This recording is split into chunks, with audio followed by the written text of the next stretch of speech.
Hey you guys, it's MJ from All to Love, and I'm very aware of not being loud.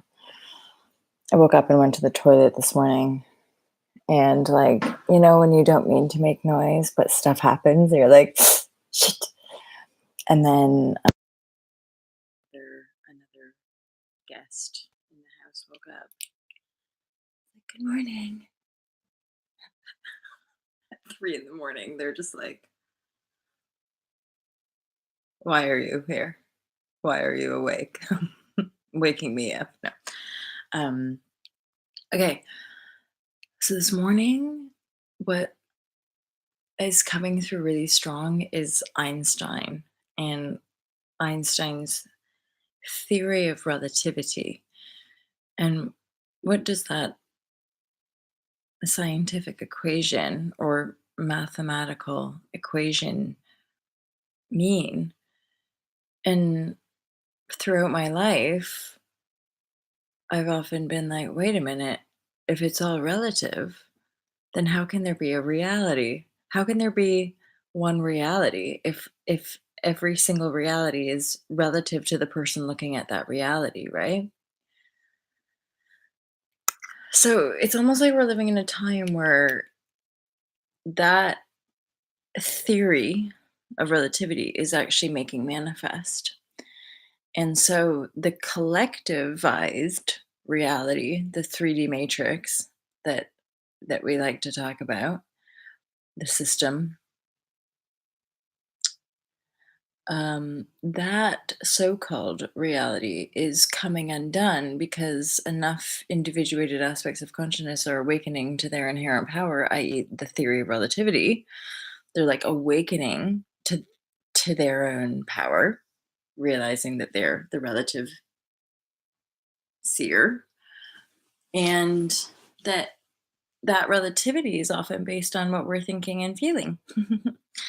um, and then those of us guided by the intuition are guided by the idea of like healing collective wounds, healing past ancestry, healing distorted timelines, fearful of like fear and separation, and then living in the new. Living in the new really just means being present to your heart field because the heart is the creator.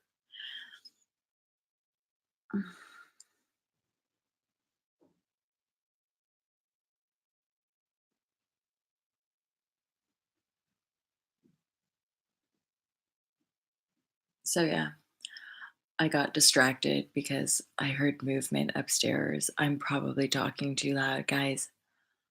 I'm gonna go. I'm gonna go. Um, I will discuss this more, but for now, at 4 o'clock, 4:22, I think my roomies would appreciate if I wasn't talking. Um, Namaste, mofo lovers. I love you. I hope that was interesting to you. Maybe entertaining. It's all relative, friends. Think about that. Like, really think about that. There's no reality outside of us, in essence.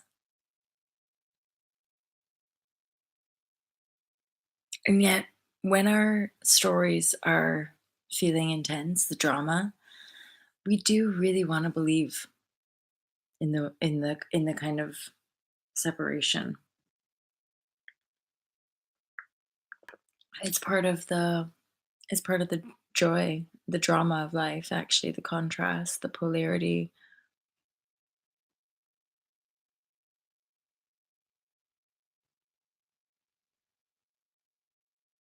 But it is still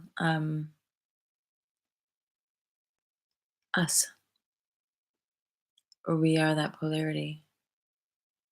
And we can choose to believe in the icky vibes or choose to believe in something greater, something maybe deeper, and then like move with that.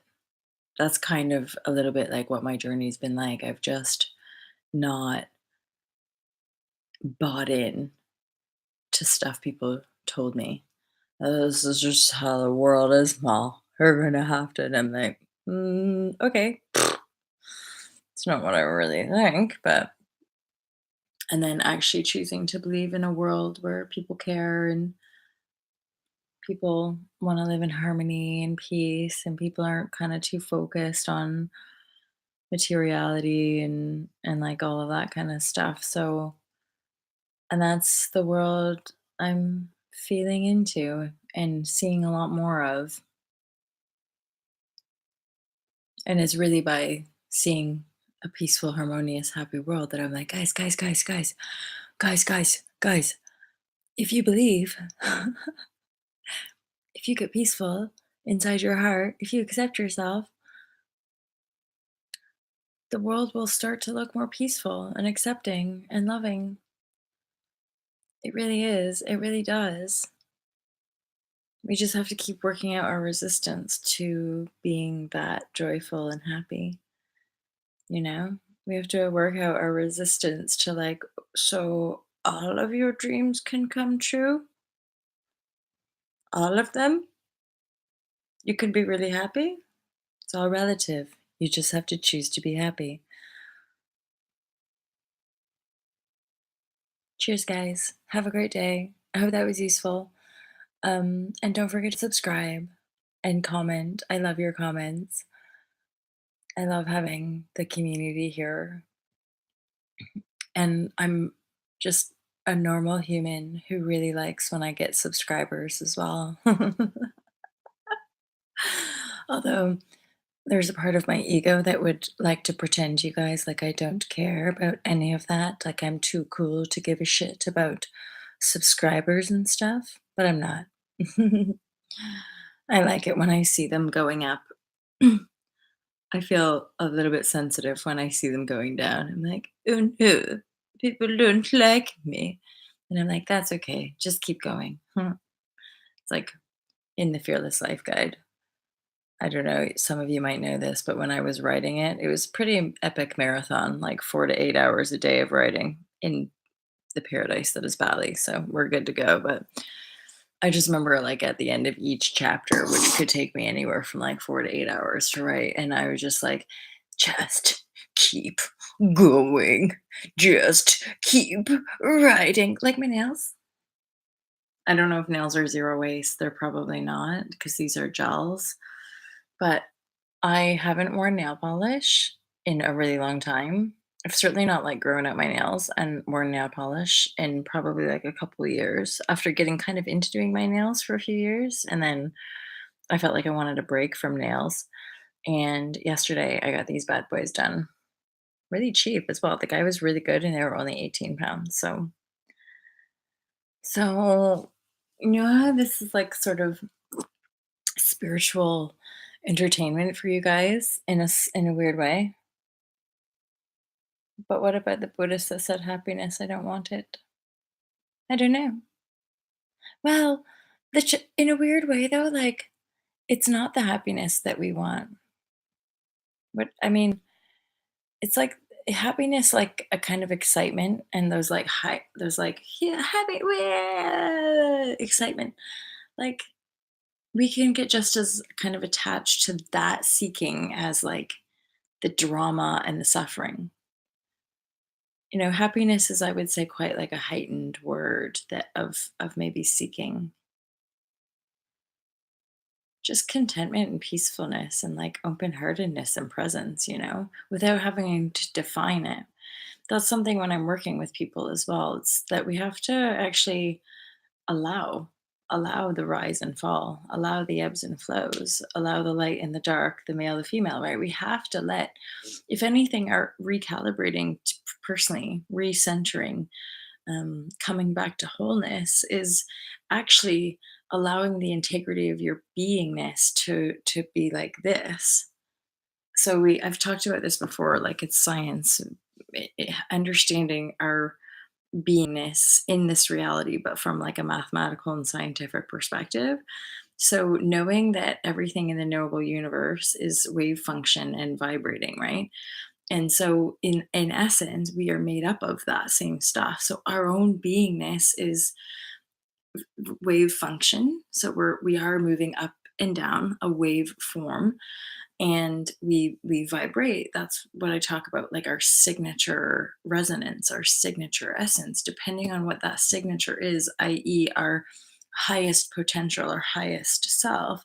When we divert off that ebb and flow and recycling, when we're diverting away from that central signature, it feels worse and worse. It feels ick. We get depressed. We da da da, and then we have to navigate creatively ways of finding our way back into into that center. Happy to see you as well, Pepe.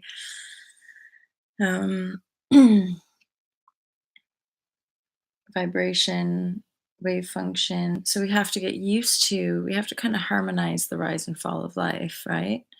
Part of, to me, the distortion of the mechanistic worldview is that we resist the fall. So we kind of we're going like this, but we're kind of constantly scratching, and then we crash and burn, and then we're like, come on, come on, scratch, scratch, scratch, scratch, and then we crash and burn, rather than like finding a way of being that is more in harmony with our nature as alchemical kind of numerical beings, you could say, or frequency beings, vibrational beings. And part of the spiral is just, again, the cosmos. We can see in our universe that, well, beings, planets are spherical, and then those spheres are rotating around one another in some sort of spiral, right? Or some shape. In a kind of spiraling cyclical motion, circular motion. So we are that, and so we're understanding our greater function. So from our inner point of attraction, from this new paradigm way of being, it's like getting used to allowing the rise and fall, allowing the patterns, allowing the cycles to be there, because we can't not go into a pattern that we're destined to go into if there's greater learning and expansion. And that's also understanding divine intervention, you could say, in divine timing. That's how we kind of relinquish the ego, is that we relinquish the ego because we understand how limited the ego is when it's attached to externals, which that's kind of what ego does, right? Ego attaches itself to the images that we project. The ego then attaches itself to that, and then it tries really hard to kind of protect that image, protect that creation, that aspect of its own creation, just like a child or a mother would. But um again, the distortion is that the ego gets attached to that image like it's more important than itself.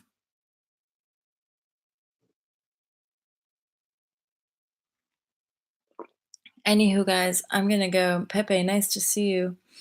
I hope that was useful to you guys. I feel like I've just done like two or three shares within one share because I was about to go like five times, but then I stuck around. So good morning, good morning. I hope that was useful to you guys. Again, I appreciate all of your like thumbs up and juicy nuggets of love that support me and my ego. I love you guys. Take care. Peace out.